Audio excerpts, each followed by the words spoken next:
सानी कुछ नहीं बुझल चढ़ली जवानी में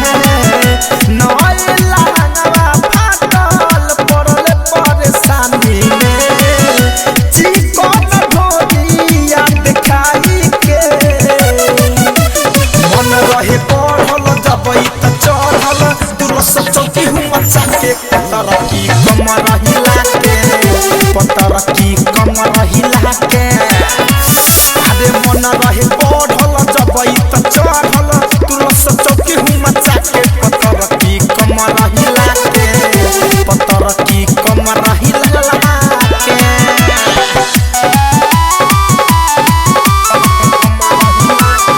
GSM रिकॉर्डिंग स्टूडियो दिल्ली नहपरी पटमरी छुबले बा देख के नची जाऊ देखवले बा अरे भाई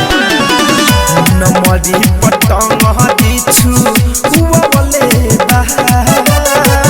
देख के नची जाऊ देखवले बा जबना के तू संपिया के मन रहे पढ़ल जबई त चढ़ल दुरस चौकी हूँ मचा के पतरकी कमर हिला के पतरकी कमर हिला के मन रहे पढ़ल जबई त चढ़ल दुरस चौकी हूँ मचा के पतरकी कमर हिला के पतरकी कमर हिला के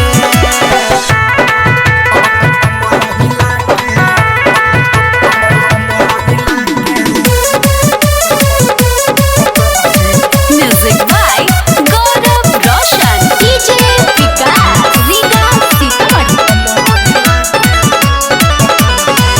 बीरज बिहारी के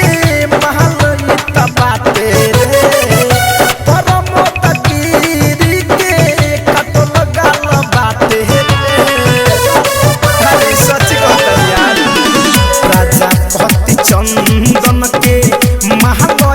बाटे रे परम तकीरी के कटल गाल बाटे रे धनंजय के गाना बजाई के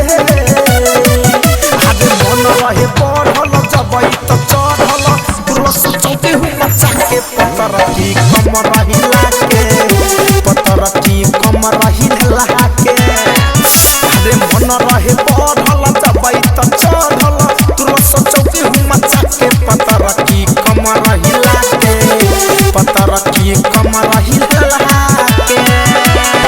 RCM म्यूजिक न्यू ऐप अभी डाउनलोड कीजिए हमारे गूगल प्ले स्टोर से और पाए भोजपुरी लोकगीतों का एक से बढ़कर एक ऑडियो वीडियो सॉन्ग बिल्कुल मुफ्त।